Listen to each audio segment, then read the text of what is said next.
Muy buenas tardes. Bienvenidos y bienvenidas a El Colegio de Sonora.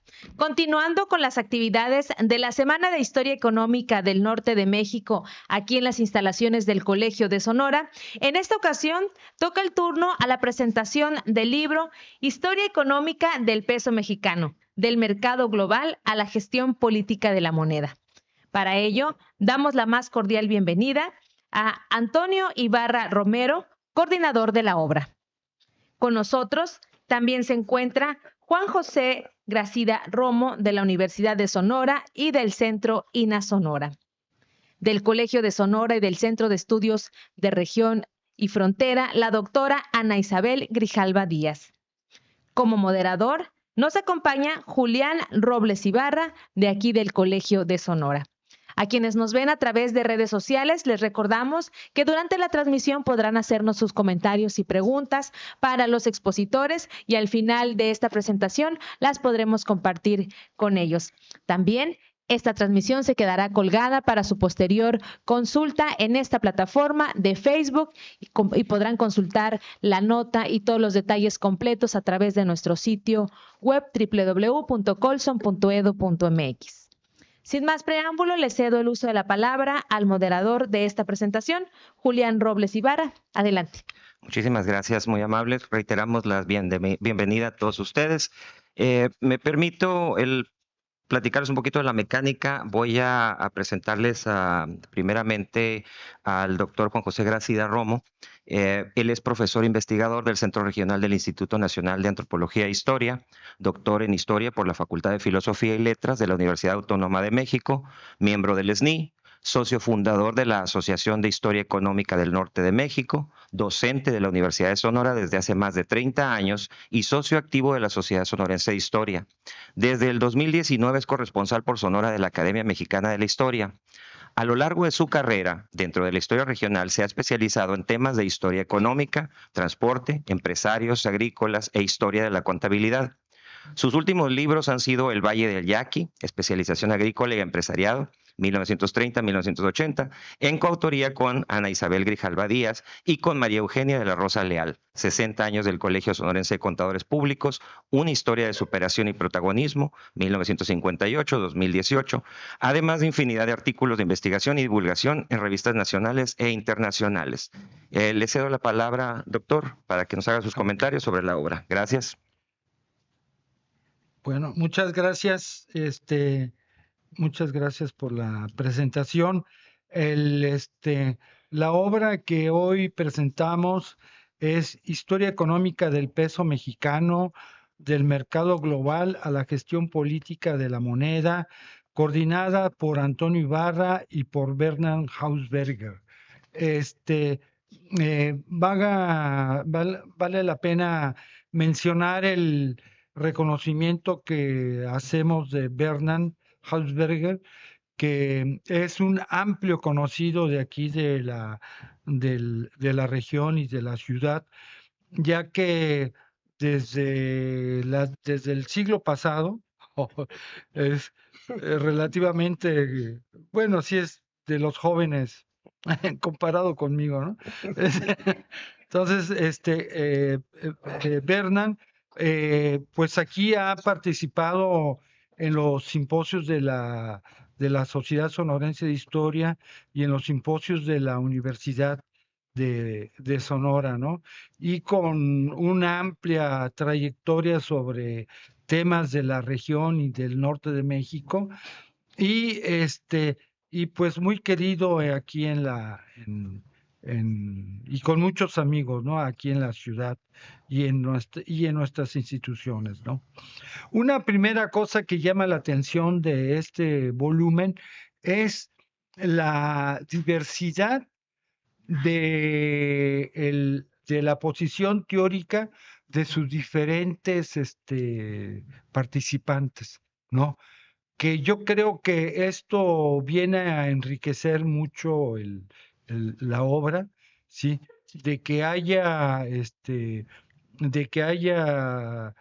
participantes con diferentes matices de posiciones historiográficas, ¿no?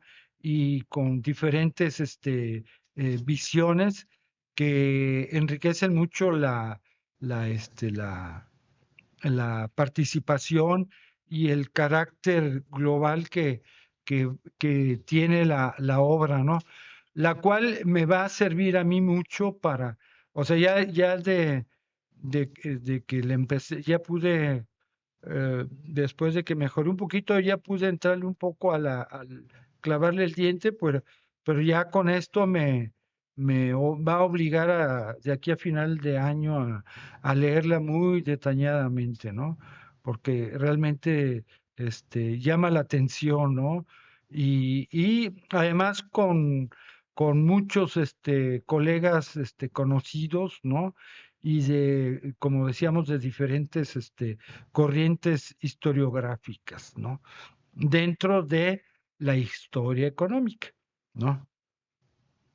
En este volumen se hace un registro en torno a los problemas de largo aliento de la moneda producida en la Nueva España y en México a lo largo de 5 siglos, ¿no? O sea, son los 3 siglos de la conquista y los 2 siglos que llevamos y que se van a conmemorar muy dignamente con la llegada de la primera mujer a la presidencia, ¿no? Y ya con eso completamos nuestros 5 siglos. Estos autores nos dicen que no pretenden hacer una historia exhaustiva, si no iban a tener que ser unos 10 volúmenes, ¿no? Porque afortunadamente una cosa que se ha escrito bastante en la historiografía de la historia económica y en la historiografía mexicana es sobre la historia de la colonización, la historia de la importancia de la producción minera en México, ¿sí? Y esto, como sabemos, los que venimos de la Facultad de Filosofía y de Filosofía y Letras, el, el, el estudio de la colonia es un aspecto muy central de la gente y de la gente que va a estudiar historia, ¿no? Y ahí de repente cae un loco ahí que le gusta historia económica, ¿no? Afortunadamente estaba el doctor Matute y era muy buena persona. Me dijo, no, sí, vente, Juan José, aquí vas a poder estudiar historia económica, ¿no? Entonces, esto realmente de todo lo que se ha escrito entre las cosas que ha hecho Inés Herrera Canales, la doctora Lulo, la gente del Instituto de Investigaciones Históricas, de todo lo que hay sobre estos aspectos, se tendría que hacer una obra grandísima, ¿no? Y efectivamente una de las cosas que me gusta es la síntesis que parece que se logra en este libro, ¿no? Entonces no pretende hacer una historia exhaustiva de hechos, les importa más explorar conceptualmente los nudos de esa historia monetaria, recurriendo a procesos y transiciones que reflejan el carácter global de la moneda mexicana, y que esto es una característica que tiene desde las primeras monedas que se van a crear en las casas de monedas de la Nueva España, y que van a tener este carácter internacional, ¿no? Que van a andar en Europa, van a andar en el Medio Oriente, ¿no? Tratan de la interacción entre procesos globales, regionales y locales, en particular quienes analizan algunos momentos y temas claves de cómo el desarrollo monetario y económico de México se insertó en una dinámica de carácter global, ¿no? Y que no sé si ahí lo que dice, lo que ya no alcancé a leer, pero lo que dice Luis es que este carácter global que tiene la moneda en México se pierde con Bretton Woods, ¿no? Parece que por ahí va tú, porque ya te lo había escuchado yo anteriormente. Para ello, sin embargo, consideran conveniente ofrecer un panorama general de la historia monetaria mexicana para que sirva de contexto a las investigaciones individuales reunidas en este libro, ¿no? El libro está dividido en 4 partes con 424 páginas. La primera, el peso como moneda global, desde la distribución transcontinental de la plata americana. Uy,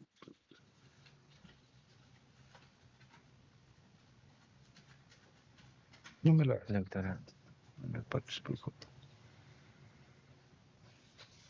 okay. De la plata americana y la globalización temprana hasta la política de Carlos III del Borbón reformador, ¿no? Entonces ahí nos habla mucho de esto que otras historiadoras como María Eugenia Romero Sotelo también han estudiado sobre la moneda, la producción de las casas de moneda, Inés Herrera, todas estas gentes que también han estudiado este periodo de tiempo, ¿no? Donde, como dicen ellos, el planteamiento es que se da esta globalización temprana, ¿no? La segunda parte nos habla del peso de 8 reales, que es el de la Nueva España, al peso del águila nacional. Desde la guerra a la transición monetaria al México independiente. De ahí el cobre en México a finales de la colonia hasta 1905, ¿no? Es muy interesante y tiene que ver con el reordenamiento productivo y que es el rompimiento que produce la guerra y la transición con el modelo de explotación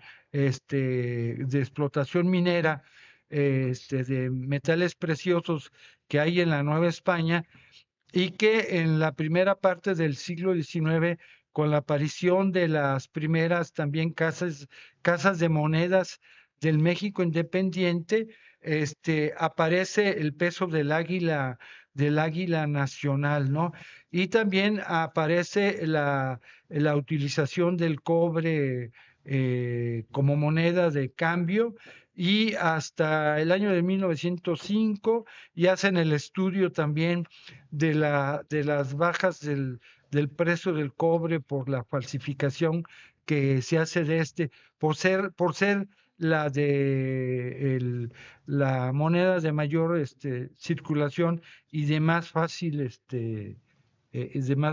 ¿cómo se llama? Falsificación. La tercera parte, que es el peso mexicano del metal global al papel local, ¿no?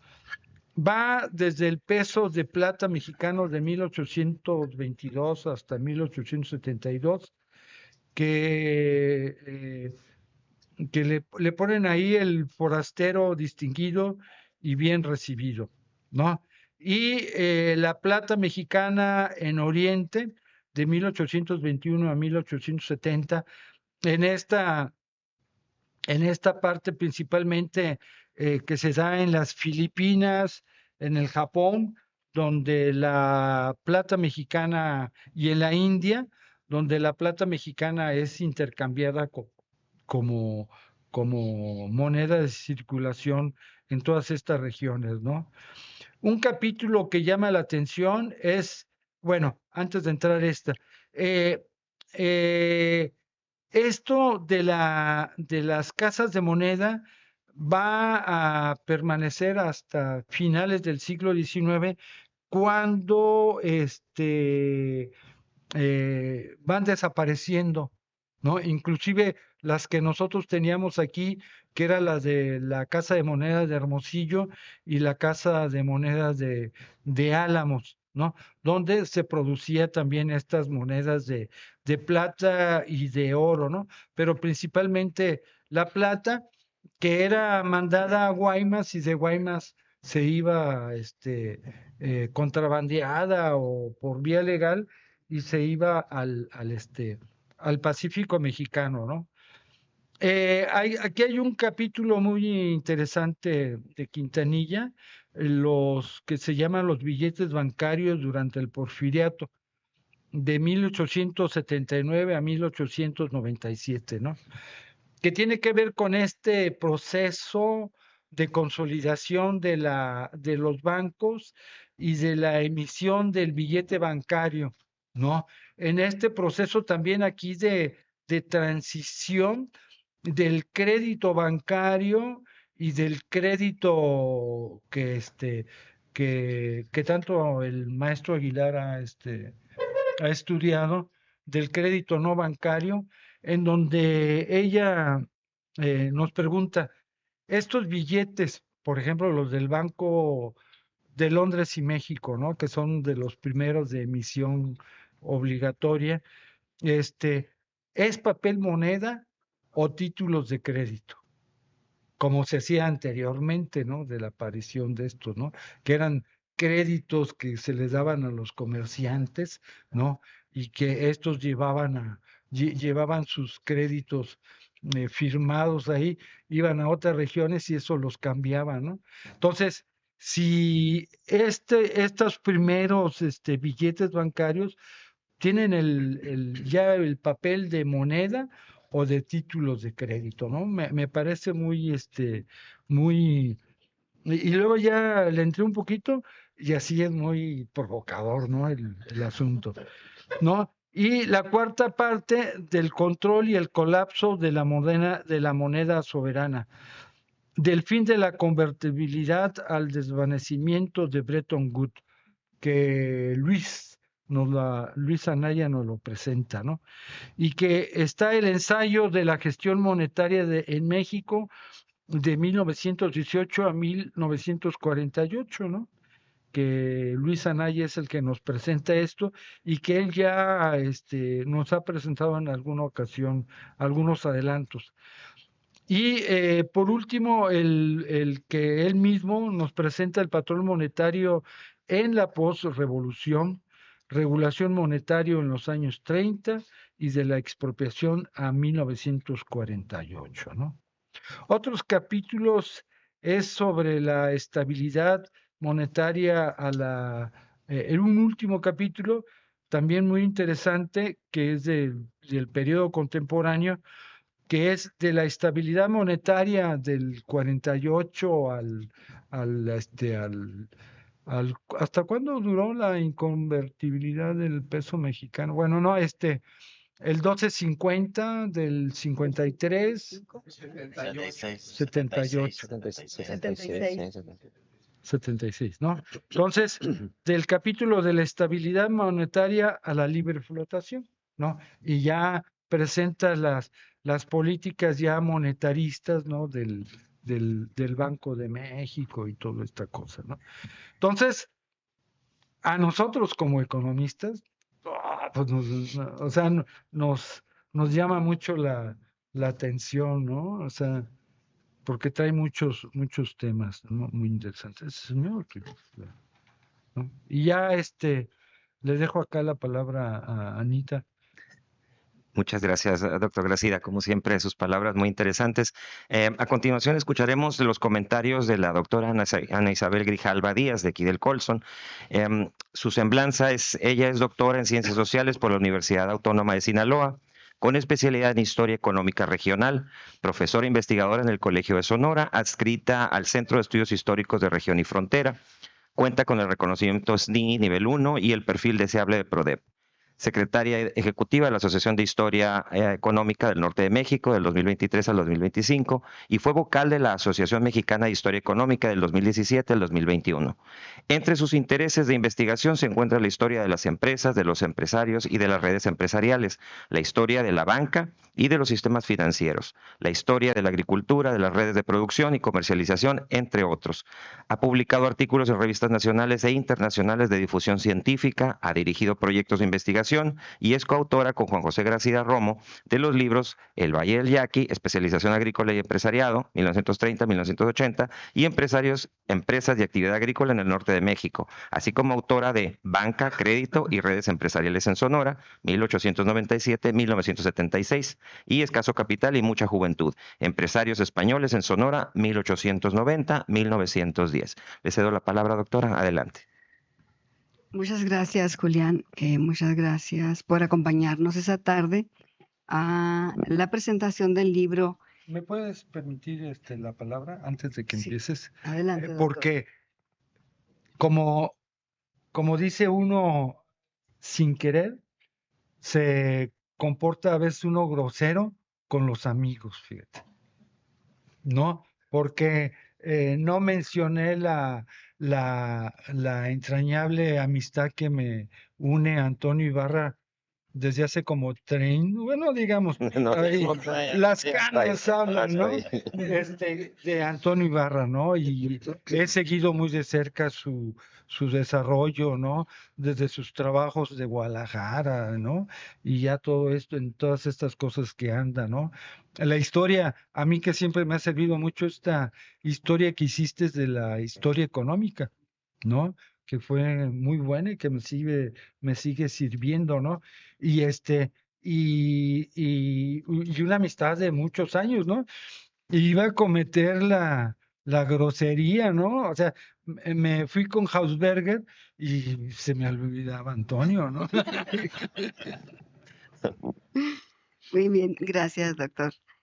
Bueno, pues un poquito parecido, quisiera comentar algo sobre esta presentación del libro de Historia Económica del Peso Mexicano, del mercado global a la gestión política de la moneda, coordinado por el doctor Antonio Ibarra y el doctor Antonio Bert Hasberger y publicado por el Colegio de México justamente el año pasado, ¿no? Recientemente, a finales del año pasado.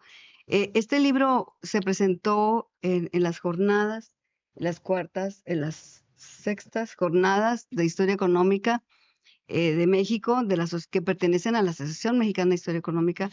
Y en cuanto escuché, bueno, la presentación de este libro, me llamó muchísimo la atención y sobre todo porque es un tema que viene a complementar esta necesidad que tenemos los historiadores económicos, los historiadores culturales, sociales, sobre la necesidad de conocer más allá sobre la circulación de la moneda, dónde surge, por qué surge esta parte de la manera de intercambiar y por qué tenemos que tener un referente en metálico para tener un intercambio por un bien.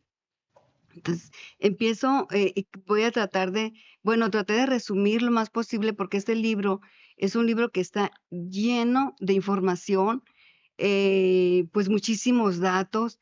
Voy a tratar de ser muy global al momento de hacer esos comentarios y tratar de abarcar un poco nada más de lo que los autores mencionan en cada uno de estos capítulos.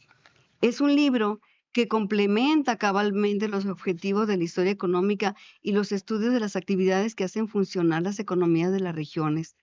Enterarme de la publicación de esta obra colectiva incentivó el interés de difundir este conocimiento con el público sonorense y sobre todo todos los que nos escuchan en las redes sociales. Creo que esta obra tiene un valor intrínseco en esta región porque durante el periodo colonial y poscolonial tuvimos zonas de importante extracción de plata, misma que de acuerdo con los autores de este libro, Antonio Ibarra, Bert Hasberger, Ricardo Fernández Castillo, Javier Encabo González, Javier Torres Medina, Mario Contreras Valdés, Sandra Kunfiker, Omar Velasco Herrera, Ileana Quintanar Zárate, Luis Anaya Merchant, aquí presente, y Paulina Segovia, La plata respaldó los sistemas de cambio, surgieron las casas de moneda con acuñaciones de distintos valores, hasta que, llegado el siglo XIX, surgieron los bancos para dar un carácter institucional a la amortización del valor y el peso de la moneda para los sistemas de pago, y finalmente algunos capitales que decantaron por el ahorro, ¿no? Finalmente esto se convirtió en ahorro, que hoy en día es lo que mueve generalmente a las economías, ¿no? Esto no significó que en el transcurso del siglo XVI al XX no surgieran monedas falsas o déficit en la circulación de moneda. De entrada, en materia y de forma, el libro se compone de 4 partes, además de la introducción. La primera atañe a los autores que abordan el tema de los siglos XVI al XVIII, el segundo el periodo que va del XVIII al XIX, y el tercero acentuado en el siglo XIX principalmente, cuando la moneda empezó a tener mayor peso en la actividad económica, y la cuarta parte se centra en el siglo XX.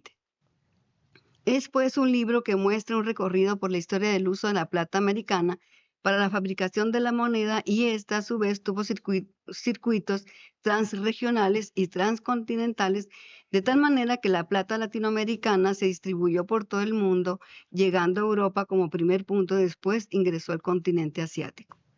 La primera parte del libro, titulada El peso como moneda global, incluye los trabajos de Bert Hassberger y Antonio Ibarra para analizar el auge y la distribución de la plata desde el siglo XIII, manifestando que Asia Central y China ya tenían como referente de pago cuya moneda o sustancia monetaria tuvo su auge y caída, dando pie al surgimiento de la minería europea como una nueva fuente de abasto.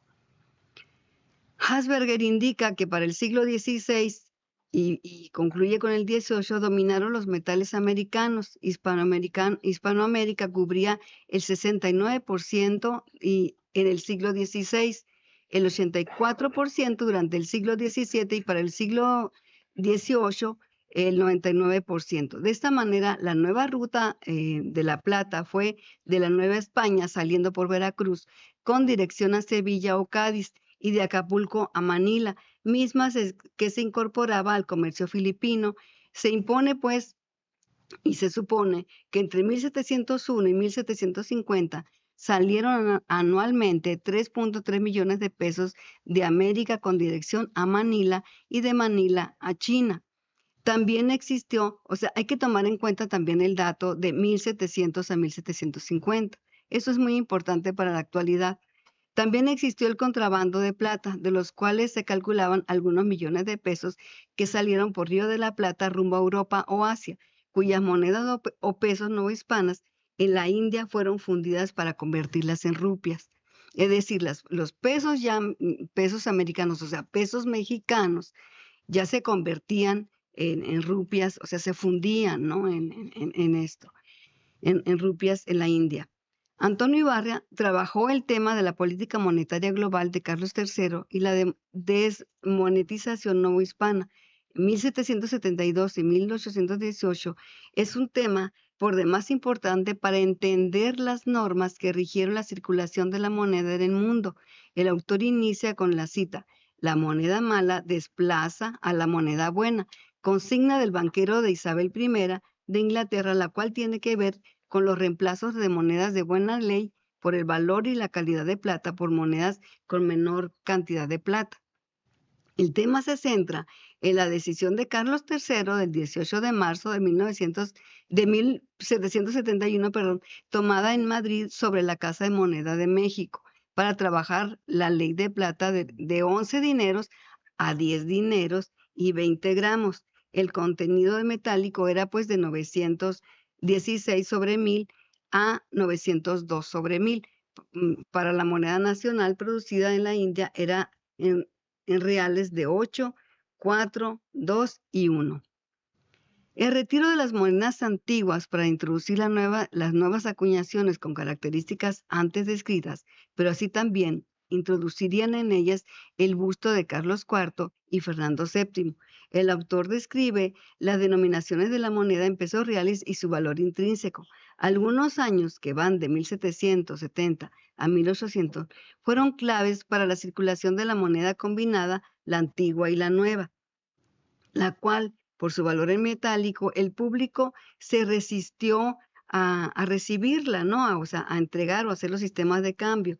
Pero el virrey Revillagigedo, en decreto extendido el plazo para, o sea, para dar entrega de esta reacuñación en enero de 1792, decidió pues que esta moneda ya no iba a tener valor y que cesaría el giro de dicha moneda antigua por para que se admitiera en el comercio esta nueva valor de plata con este valor de plata que en realidad no iba a tener el mismo valor en metálico intrínseco que antes tenía, sobre todo el de 8 pesos, ¿no?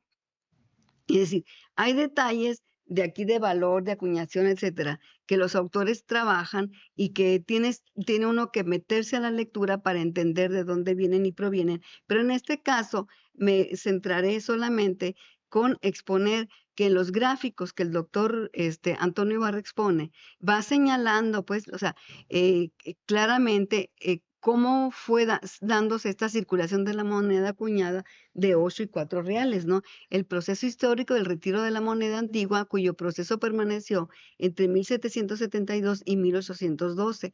En consecuencia, el retiro de la moneda antigua para su reacuñación en la Casa de Moneda de México. Es decir, este fue un proceso muy interesante porque en esta reforma la moneda ya iba a tener este valor referente por demás en los sistemas de pago que se tenía que aceptar tal y como se estaba dando la ordenanza, ¿no? Un periodo importante es analizado por Ricardo Fernández Castillo, Guerra y Transición Monetaria de la Nueva España al México Independiente, 1808-1824. La independencia, durante la independencia, la fabricación de pesos fuertes transitó de la potestad de la corona, o sea, acuérdense que estaba este régimen monetario sobre la corona española, a los grupos de poder en México independiente.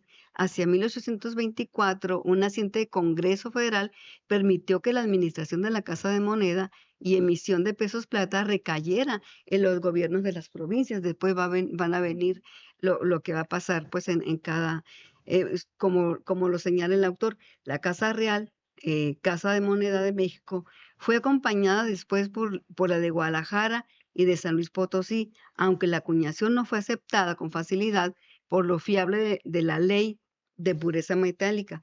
La Real Hacienda puso sobre la mesa la discusión sobre un método para encontrar las aleaciones pertinentes para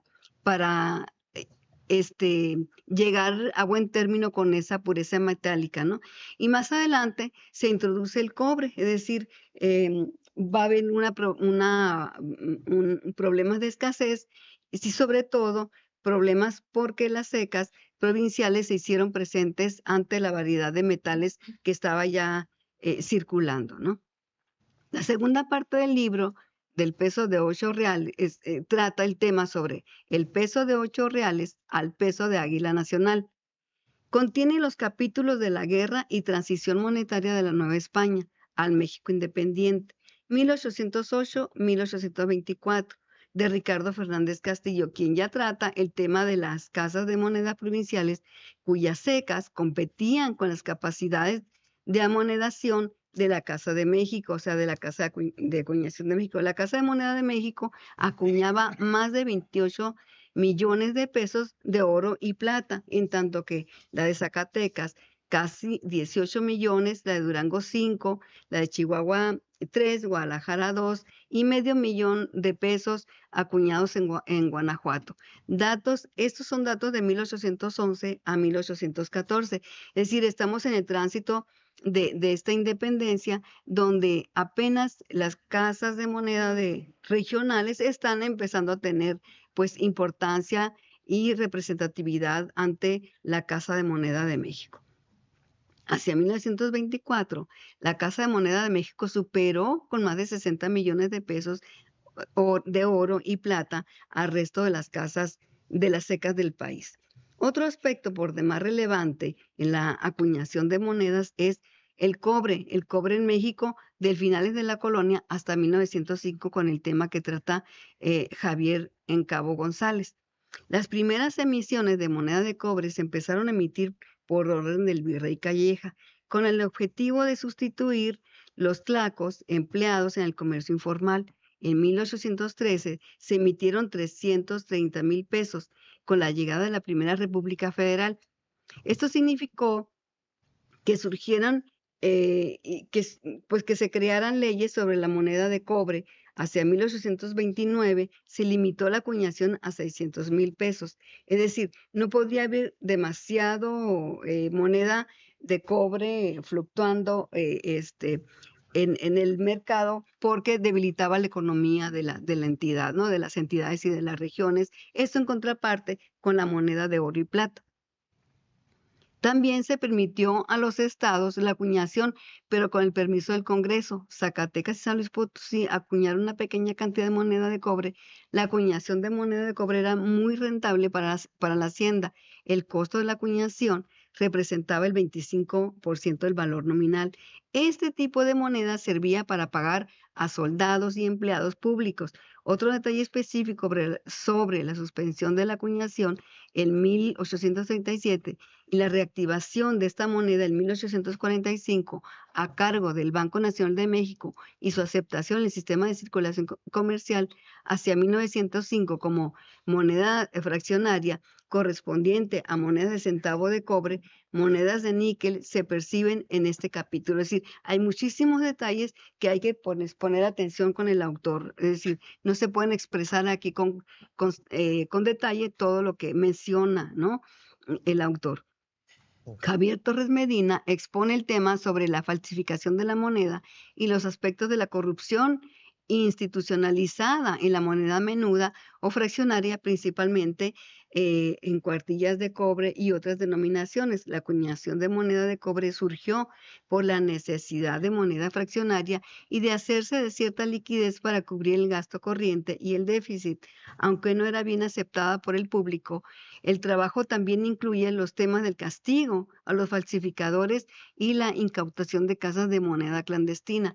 Este autor aborda varios aspectos, otros aspectos que no solamente tienen que ver exactamente con la falsificación de la moneda, sino con otro tipo de normativas y legislaciones que van a permitir o no van a permitir la acuñación. Es importante también leer esta parte, sobre todo porque ahí, pues en las películas vamos a ver, ¿no?, aquella imagen donde las personas mordían la moneda para ver si era de verdad. Sí. La tercera parte, el peso mexicano, toma el tema sobre el peso mexicano del metal global al papel local. Este tema es tratado por Mario Contreras Valdés, Sandra Kunz Ficker, Omar Velasco Herrera e Ileana Quintanar. Mario Contreras apuntala los temas sobre la exportación del peso plata, la estabilidad de moneda y así también de la competencia del peso plata con la moneda estadounidense y el dólar. Sandra Kunz gira su mirada sobre la circulación de plata mexicana en China y la importancia que tenía el comercio entre México y China durante el siglo XIX. Es decir, la autora que ya ha trabajado el comercio internacional, ahí ahora sí pone el foco de atención en cómo se daban esas transacciones. Y ella da cuenta, pues, que China finalmente va a tener esta mayor cantidad de plata de origen americano gracias a este comercio que tenía México con Estados Unidos o con Gran Bretaña. O sea, el centrarse en indagar sobre la plata mexicana que llegó a China fue el objetivo del trabajo de Kunz, específicamente porque Estados Unidos fue el principal proveedor de plata dirigido a Asia e India, sobre todo porque la primera mitad del siglo XIX China tuvo una actividad comercial importante con Gran Bretaña y Estados Unidos. Todos estos datos yo creo que en la actualidad responden a muchas preguntas, ¿verdad?, que nos hemos cuestionado sobre esta globalidad comercial. Ileana Quintanar indica que o sea, que el trabajo sobre los billetes bancarios durante el Porfiriato, 1879-1897, creo que esta indagatoria que hace Ileana, entrando en materia de del circulante y el crédito y el poder adquisitivo, la autora centra el debate sobre el papel de la moneda, una polémica política que permitió, por un lado, el Estado adquiriera deuda y, por otro, que Hacienda tuviera la capacidad de cobrar impuestos a través de las garantías de pago, es decir, deuda con el sistema de pago y por la emisión de billete firmado con pagarés, con sistemas de papel moneda, ¿no? El debate también se centra en la cuestión de la gestión de administración a través del Banco Nacional de México y el Banco de Londres y México, donde la autora enuncia, pues, que estos fueron los primeros bancos en emitir billetes, así como dar este respaldo en metálico sobre la emisión. En 1879 se emitió la primera serie de 20 millones de billetes del Tesoro divididos en 5 series de 4 millones cada uno, con un fondo de 800,000 pesos. Hay que también tomar nota en este fondo de 800,000 pesos porque considero que era bajo comparado con la emisión de billetes, ¿verdad? Las garantías en metálico se depositaban en el Monte de Piedad, o sea, el Monte de Piedad recogía el metálico que el Tesoro, que los billetes circulaban a través de esta emisión por el Tesoro. Entonces, este punto es muy importante aclararlo por la desconfianza inicial sobre los billetes era el respaldo en metálico. O sea, había una desconfianza porque lo primero que había era el metálico y después te dan un billete y dice, bueno, ¿cuánto vale? ¿No? ¿Dónde está el valor? Pero el valor estaba en este fondo. Para mi ver, no sé, el doctor ya comentará si era suficiente este respaldo en metálico para esa circulación de billetes. La cuarta y última parte del libro se compone en 2 apartados. Trata sobre el control y el colapso de la moneda soberana que abordan Luis Anaya Merchant y Paulina Segovia. Entre ambos, pues, van a ver, ya se centran en el siglo XX, y voy a tratar de cerrar muy breve y no quiero dejar pasar porque aquí está el doctor Merchant con nosotros, igual podría indagar. Se introduce en el siglo XX con la emisión de billetes de bancos regionales, donde se introduce la variable crisis, ya que los billetes emitidos por estos bancos regionales perdieron el respaldo en metálico. Y después de la revolución, o sea, se buscó sacarlos de circulación para fundar el Banco Único de Emisión. El autor presenta varios análisis que van desde la función de la Comisión Monetaria en esta vigilancia, en la regulación y hasta el nacimiento del Banco de México. La política exterior marcó las decisiones y el mercado marcó las decisiones y también el mercado internacional, por otro lado, el valor del oro y la plata que respaldaron el circulante mexicano. El autor enfatiza la función del Banco de México en los sistemas de cambio internacional. El libro concluye con la aportación de Paulina Segovia con el tema de estabilidad monetaria a la libre flotación. Este capítulo aborda justo el periodo de estabilidad económica entre 1954 y 1976, justo cuando el peso frente al dólar tuvo un valor de 12.50 centavos y en 1954, el día 17 de abril, pasó de tener un valor, o sea, es decir, este cambio, esta pérdida de valor que ocurrió en 1954, de tener un valor de 8.60 centavos a 12.50, pues fue una crisis importante pero al final dio una estabilidad que duró casi 20 años, ¿no? Y esta estabilidad monetaria fue acompañada por el periodo de desarrollo estabilizador. En este proceso, al igual que el trabajo de Anaya, se aborda el precio de los metales en el mercado mundial, así también la revaluación constante del tipo de cambio que sufrieron algunos países a lo largo de la segunda mitad de la década de los 60, y por otro lado, la ruptura con los acuerdos del Bretton Woods, de tal suerte que se abandonó el tipo de cambio fijo para adoptar un régimen de libre flotación para reajustar la balanza de pagos. Es decir, el libro da un recorrido desde cómo la plata, ¿no? Como un metal correferente en este valor de riqueza, va pasando por un proceso histórico donde va mejorando a un sistema de cambio y finalmente un sistema de ahorro, sistema de capitalización y un respaldo para los países en la riqueza, en el mercado internacional, etcétera. Es decir, este libro pues vale muchísimo la pena leerlo, escudriñarlo. No importa, la verdad, que lo lean completo, no es necesario, pero sí es necesario tenerlo porque cualquiera de estos capítulos en algún momento nos puede servir. Esto, gracias. Muchísimas gracias, doctora, por sus apreciables palabras. A continuación, me permito leerles la semblanza de los dos coordinadores. Espero no pronunciarlo incorrectamente, pero el primero, Bernd Hausberger, es doctor en Historia por la Universidad de Viena. Ha sido colaborador científico y profesor asistente en el Instituto de América Latina de la Universidad Libre de Berlín y desde 2006 es profesor investigador en el Centro de Estudios Históricos del Colegio de México.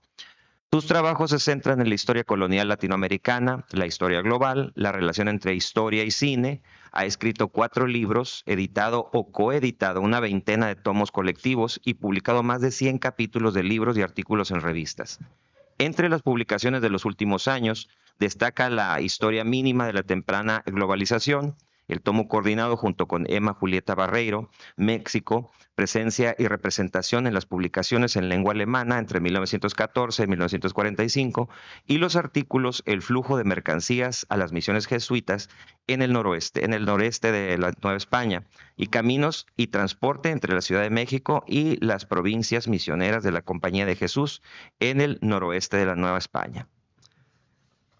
De igual forma, aquí presente está el doctor Ibarra. Me permito leer su antología y vamos a ponerle aquí. Profesor de tiempo completo en la Facultad de Economía de la Universidad Nacional Autónoma de México, doctor en Historia por el Colegio de México y postdoctorado en la Universidad de California en San Diego, UCSD, investigador del Sistema Nacional de Investigadores, SNI 3, desde el 2002, miembro regular de la Academia Mexicana de Ciencias, presidente de la Asociación Mexicana de Historia Económica desde el 2005 a 2007 y miembro del Consejo de Honor 2021, vicepresidente de la Asociación de Historiadores Latinoamericanos Europeos 2019-2021. En la UNAM imparte cursos de Historia Económica de México, Historia Global, Historia Fiscal y Monetaria. Tutor de los posgrados de Economía e Historia en la UNAM y del Colegio Internacional de Graduados, Universidad Libre de Berlín, Alemania. Sus líneas de investigación son historiografía económica, instituciones y cambio económico en México, redes sociales e instituciones comerciales, historia fiscal y monetaria mexicana, historia global de América Latina. Ha publicado numerosos trabajos de investigación como libros, capítulos y artículos nacionales e internacionales. A continuación, le cedo la palabra, doctor. Muchas gracias, Julián.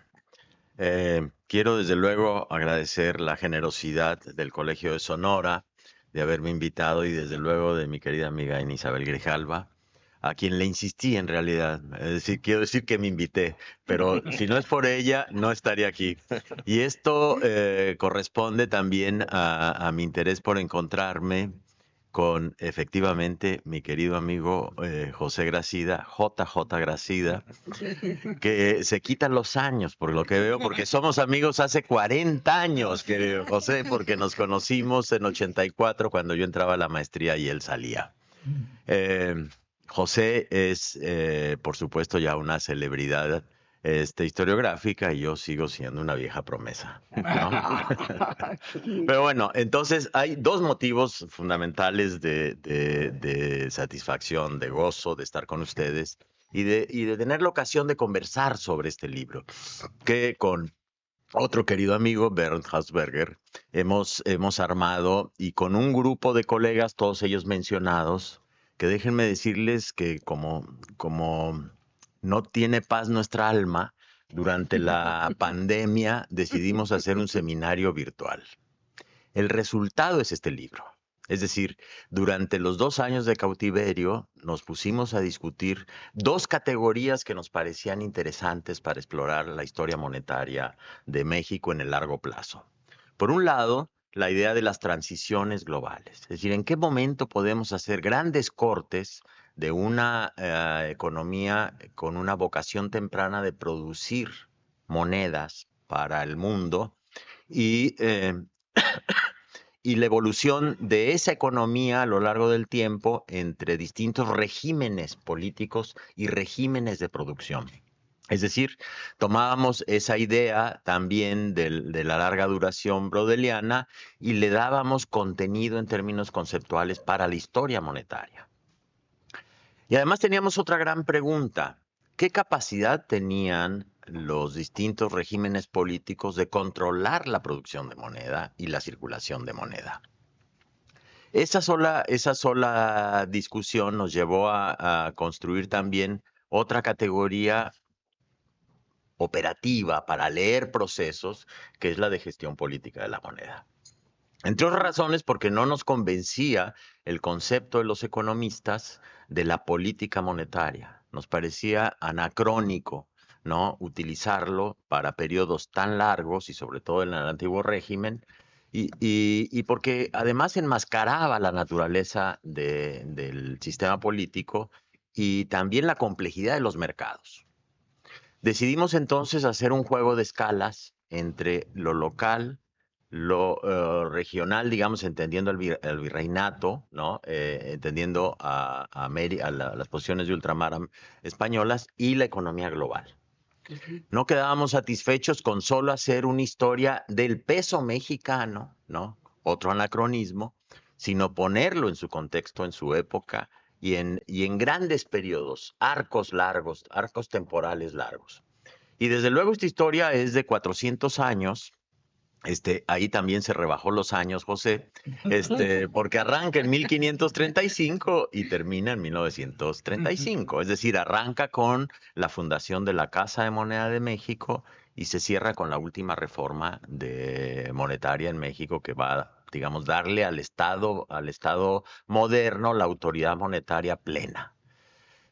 Para ello, pues quiero decir que los autores que participamos en este proyecto mayoritariamente habíamos iniciado en el Archivo General de la Nación un gran desafío, que es inventariar, describir, ordenar para efectos de digitalización, ya lo decíamos en ocasión de la ponencia, de los fondos de Casa de Moneda Virreinal, casas de monedas del siglo XIX, esto que nos hablaba ya muy enfáticamente Ana Isabel, lo que representó la multipolaridad, eso que estudia Ricardo Fernández, la multipolaridad de emisión de monedas.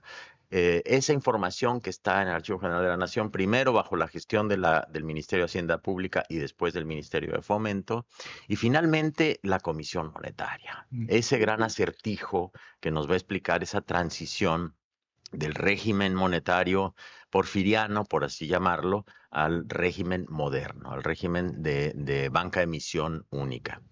Entonces, todo este arco temporal que nos estaban dando las fuentes nos apelaban a plantear problemas. Ahí lo ha identificado muy bien José, a ver esos nudos. Y cuando hablamos de nudos, hablamos no solamente de momentos de inflexión en larga duración, sino de problemas sustantivos de la historia monetaria, ¿no? Entonces, estas dos categorías, una visión de largo plazo, una identificación de aquellos momentos en donde podíamos advertir que hay un cambio sustantivo en la trayectoria y la naturaleza de la producción y la circulación de moneda, nos obligaban entonces a hacer trabajos, digamos, de análisis en profundidad con las fuentes para determinados momentos, ¿no?, y análisis diacrónicos, es decir, tener una concepción diacrónica de los procesos y un análisis sincrónico de procesos complejos, ¿no? Entonces elegimos lo que juzgábamos que eran los momentos más complejos que nos explicaban, ¿no?, ciclos de mediano y corto plazo. Es por eso que ustedes van a ver, ya José lo consignaba, van a ver ustedes que hay múltiples miradas. Y esas múltiples miradas en general no están desconectadas porque, como les decía, durante 2 años estuvimos escuchando, estuvimos discutiendo, afinando los conceptos, relatando las fuentes, etcétera, y también discutiendo fuerte, porque bueno, el encierro también genera cierta furia, ¿no es cierto? Entonces lo tradujimos a la discusión, pero creo que el resultado fue al final del día virtuoso. Y desde luego el gran desafío es que esta historia de problemas, que es como un poco el intento para suplir la ausencia de historiografía sobre la moneda, ¿no? Tenemos ese hueco donde hay mucha historiografía sobre la minería, donde hay mucha historiografía sobre los mineros y las economías regionales mineras, y donde tenemos también una cada vez más, digamos, generosa y sustantiva historia financiera, pero no teníamos una articulación, historia fiscal, una articulación entre lo fiscal y lo monetario, lo financiero y lo monetario, la historia minera y lo monetario. Entonces decidimos poner como un centro articulador la moneda. Y es por eso que lo que ustedes van a ver ahí es que se atraviesan actores, se atraviesan instituciones, se atraviesan procesos económicos a nivel local, a nivel global, a nivel regional, a nivel del territorio en su conjunto, pero que al final quieren ser una narrativa de la complejidad, ¿no? Porque lo que nos importaba era advertir que esa complejidad de la moneda, ¿no? Ese conocimiento obtruso sobre la moneda podía ser historizado y podía ser explicado de tal manera que alentara, y este es nuestro propósito, de ahí que los comentarios que nos han hecho resultan muy estimulantes en el propósito original de que este libro detone interpretaciones que nos cuestionen, que nos hagan ir más lejos, que nos hagan tener una mirada compleja, lo que no observamos se ha observado.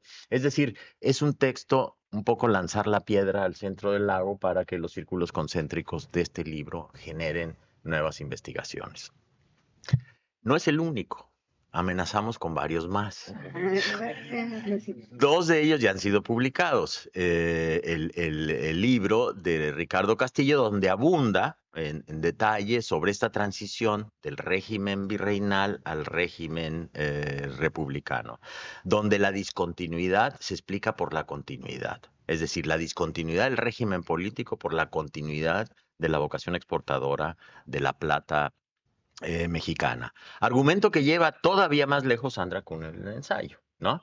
Porque Sandra pasa de considerar la moneda, ¿no? Como un signo de cambio, de pago, etcétera, a la moneda como commodity, ¿no? Uh-huh. Y el texto del siguiente texto que hemos publicado como grupo de historia monetaria es el de Omar Velasco. Un texto realmente interesante que ofrece muchas pistas para hacer historia regional en un contexto global y nacional.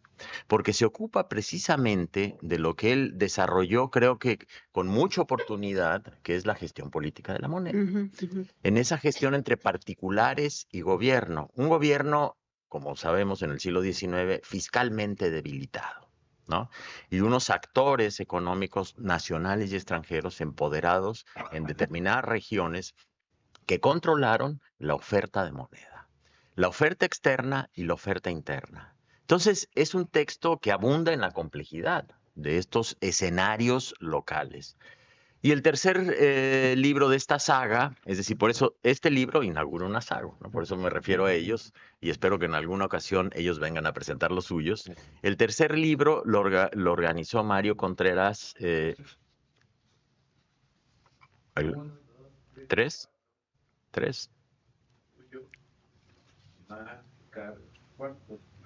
Ah, sí sabe contar, ¿saben contar? El cuarto, efectivamente, perdón.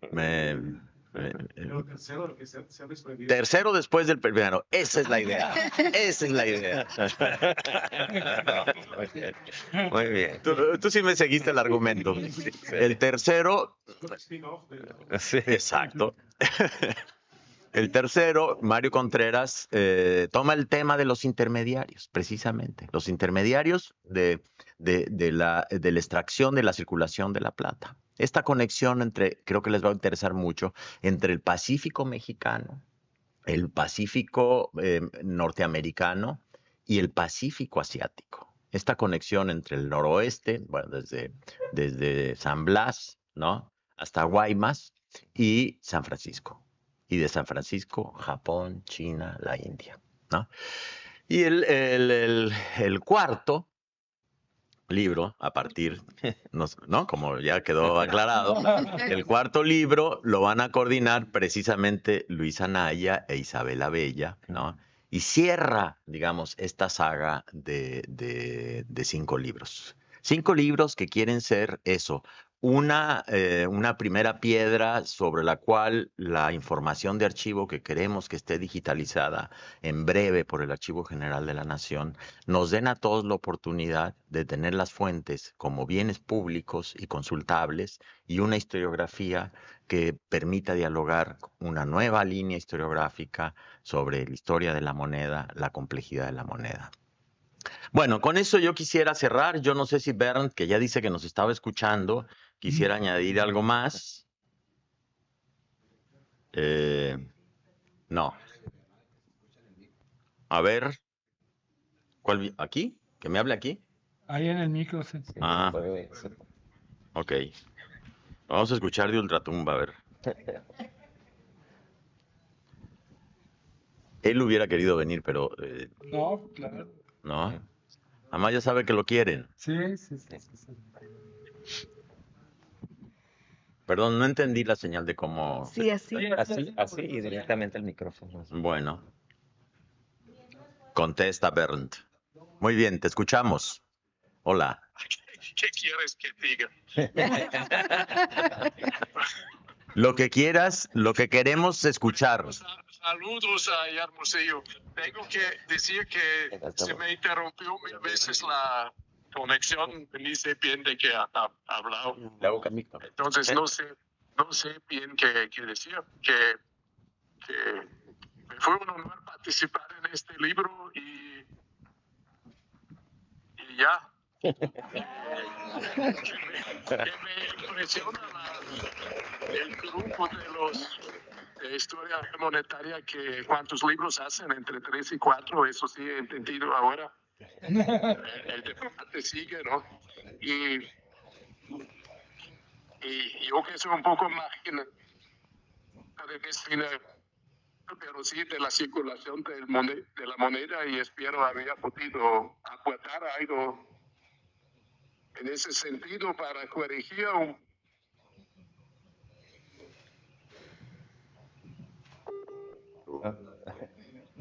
Bueno. Dijo ya. Bueno, habló 3 palabras y lo aplaudieron acaloradamente. Yo creo que ya, ¿no? Bueno, muchísimas gracias y estamos a disposición. No, pues, Muchísimas gracias por sus palabras, doctor, y a los también los comentaristas. Tenemos tiempo de un par de preguntas. Nada más un par de preguntas, vamos sobre tiempo. ¿Quién tiene el micrófono? Yo. Aquí adelante. Y entonces hago uso de ese micrófono. A mí me gustaría que nos hablaras un poquito de este traslape de generaciones, no solamente en este libro, sino en todos, y que eso va asociado a ese gran proyecto de H Monetaria. Esto es muy importante porque creo que deja buen sabor de boca que estén varias generaciones de colegas siendo parte de este proyecto. Y segundo punto, creo que se empieza a discutir o a rediscutir no solamente desde la historia de la moneda, sino desde otras líneas de investigación, la necesidad que tenemos de salir de nuestros espacios regionales y empezar a hacer verdaderamente estudios comparativos, pero además subir de escala y empezar a entendernos desde lo global hacia abajo, con todas estas intermediaciones que ya lo comentaste aquí. En esa parte creo que va a ser muy fructífero leerlo y muy rico. Pero sobre todo yo te preguntaría por esta participación intergeneracional que creo que define y que no comentaste, sí la historia de cómo surgió, que eso también te lo iba a comentar, pero está ya agotado con la explicación, pero sobre todo estas generaciones que participan. Aquí hay varios estudiantes de posgrado, están jóvenes investigadores, no tan jóvenes, y entonces a veces creo que cuesta trabajo hacer esos equipos. Cuéntanos cómo pasó. ¿Contesto? Sí, adelante. Bueno, muchísimas gracias, Araceli. Esto que menciona fue quizá uno de los aspectos más estimulantes del trabajo colectivo, porque cuando finalmente pudimos volver al archivo, organizamos 3 grupos de trabajo. Los que trabajaban el periodo virreinal, los colonialistas, que estaban a mi cargo, quienes trabajaban siglo XIX a cargo de Mario Contreras, y quienes trabajaban o trabajan Comisión Monetaria a cargo de Isabel Abella. Entonces, digamos, convocamos a colegas especialistas como Luis Anaya, como Quintanar, Ileana Quintanar, como Javier Encabo, que es un joven investigador muy talentoso, a Javier Torres, a Omar, ¿no? También un historiador joven muy brillante, a Ricardo Castillo, que sería, digamos, la generación abajo de nosotros, que ya estamos más mayorcitos, y un montón de chavos que estaban haciendo servicio social, haciendo sus tesis de historia y de economía, y un grupo que fue para nosotros una verdadera revelación en términos de entusiasmo, de capacidad de trabajo y de compromiso, que es el programa de Jóvenes Construyendo el Futuro, que son chicos que en ese momento no estudiaban ni trabajaban, pero que se comprometieron con la investigación de archivo y aprendieron a paleografiar y aprendieron a escribir documentos y terminaron inscribiéndose en la licenciatura de gestión documental de la UNAM. Este es uno de los aspectos que más nos estimuló, porque son chicos que no tenían muchas expectativas, ¿no? Y que involucrándose en el trabajo de archivo rindieron muchísimo. Uno de ellos, por ejemplo, es el caso más notable porque se tradujo luego en la actividad que hemos tenido en redes. Era un chico que estaba estudiando con mucha dificultad programación y que llega, me lo ponen así enfrente y le ponen un libro del archivo y el pobre estaba con una cara de espanto porque le pusieron un libro del siglo XVII, no sabía qué hacer con él, cómo pararlo. Y le digo, bueno, ¿tú qué sabes? Me dice, pues yo trabajo con redes sociales. Le digo, perfecto, eso es lo que queremos. Y ha hecho un trabajo verdaderamente espectacular de producción de videos a partir de entrevistar a los chicos que aparecen ahora en nuestra página de H Monetaria, hablando de su experiencia en el archivo. Él, a iniciativa propia, con un documento, le decíamos 3 cosas sobre un documento, producía un pequeño video sobre el documento, sobre los hallazgos que íbamos haciendo en el archivo, producía videos. Entonces se generó como un insospechado conjunto de grupos intergeneracionales metidos en el delirio de la Galería 4 del Archivo General de la Nación, que tiene tanta carga ahí, ¿no? Histórica, y ha sido al final un grupo alrededor de 20 chicos que han trabajado con nosotros y que creemos que les hemos puesto un proyecto de vida, un proyecto intelectual. Y eso nos alienta mucho porque frente a las malas lenguas que dicen que la historia económica nadie la quiere, podemos hacer un trabajo fantástico de involucrar a los chicos y enseñarles que la historia económica es también hacer historia de la vida material, pero también de la vida material de las sociedades, que tiene rostro, que tiene personalidad. Entonces, eso fue, gracias querida Araceli por recordarlo, porque es la parte más emotiva, la parte más cálida de todo este proceso, que como ustedes saben, trabajar todos los días en el archivo, ¿no? En el silencio del archivo, con toda clase de bichos con los que tenemos que lidiar, pues puede ser desestimulante. Pero este proceso ha sido muy generoso para todos, ¿no? Yo confío que vamos a tener pronto generaciones de jóvenes historiadores que van a estar haciendo aportes significativos. Y además, porque acaba de tener una idea a partir de no sé qué mariscos comió Araceli, pero le brotó la idea de hacer un encuentro, una semana de jóvenes historiadores económicos a través de la Asociación Mexicana de Historia Económica, para la cual seguramente los va a convocar a los jóvenes historiadores y a los viejos para hacer coro, ¿no? Muy bien, muy bien.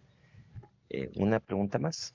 Entonces, había otra pregunta, sí, adelante. Pues no es pregunta, sino más bien es un comentario, reiterando mucho lo que ha señalado Antonio y lo que han señalado otros expositores. Sí, sería muy cálida invitación para revisar este libro, y es decir que la historia monetaria en México, no crean que está muy desarrollada. Yo lo puedo decir siento con cierta autoridad sobre el tema, porque yo creo que ha quedado muy desubicada. La imagen que genera es como si supiéramos mucho de numismática, sabríamos mucho de moneda. Y en México hay muy buenos numismáticos, muy buenos numismáticos. Y se juegan fortunas ahí en la numismática, y tienen esas jornadas de numismática que hacen y son verdaderamente buenas y apasionadas. Y también hay muchos economistas buenos que hacen reflexiones pertinentes o a veces desatinadas sobre la teoría monetaria, sobre diversas teorías monetarias. Pero hay, en cambio, pocas historias monetarias de largo aliento. Y el historiador que hace historia monetaria tiene que saber un poco de ambas cosas. Y tiene que saberlo con cierta profundidad.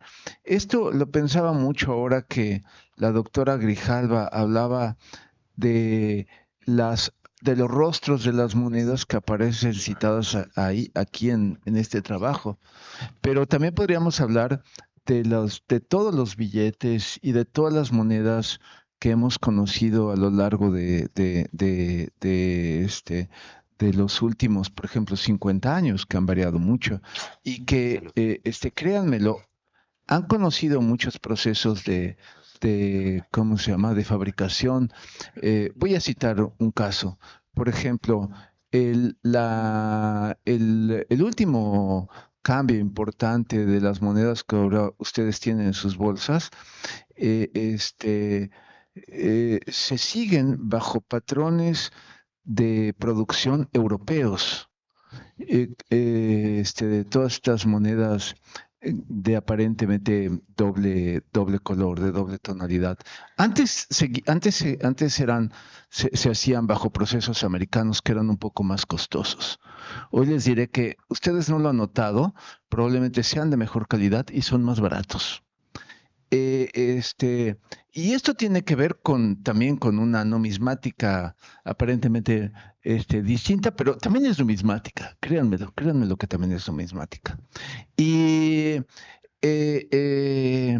entonces, esto tiene que ver con la historia monetaria. Y el trabajo que nosotros pretendimos hacer, y ahora me lo recordó muy mal Antonio, porque sí fue bastante ñoño, o bastante, ¿cómo decirlo? Porque tiene razón, lo hicimos en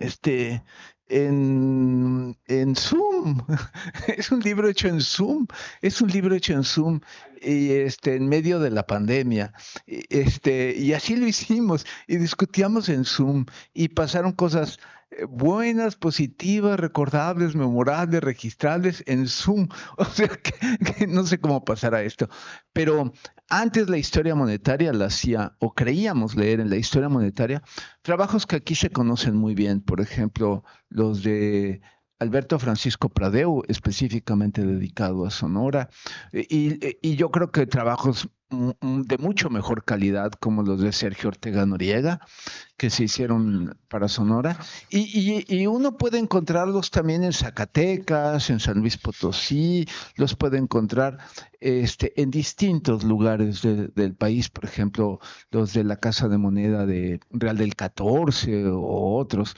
Pero estas visiones de largo plazo y visiones más orgánicas, que piensen también la economía real y actores de la economía real, vinculados a la moneda son un poco más difíciles. Entonces, desde esta óptica yo los invitaría a todos ustedes a que en algún momento ojeen el libro, siempre tendrá alguna área que pueda interesarles a algunos de ustedes. Era todo lo que quería decir y agradecer a la oportunidad de decirlo. Muchas gracias. Gracias a usted, gracias por sus palabras. Y pues por cuestiones de tiempo, yo creo que cerramos aquí. Le agradecemos mucho la participación a los ponentes, a los comentaristas, al doctor Ibarra, al público presente. Muchísimas gracias. Les pido un aplauso para su trabajo. Gracias.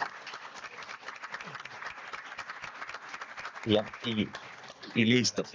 Gracias a todos. Gracias.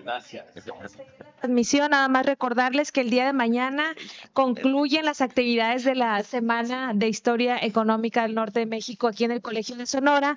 Para quienes desean acompañarnos, a partir de las 10 de la mañana inicia la mesa número 4, que es la última mesa, y bueno, a partir de las 10 y hasta la 1 estaremos aquí en el edificio de posgrado del Colegio de Sonora y a través de nuestras plataformas digitales en redes sociales para quienes gusten acompañarnos vía remota.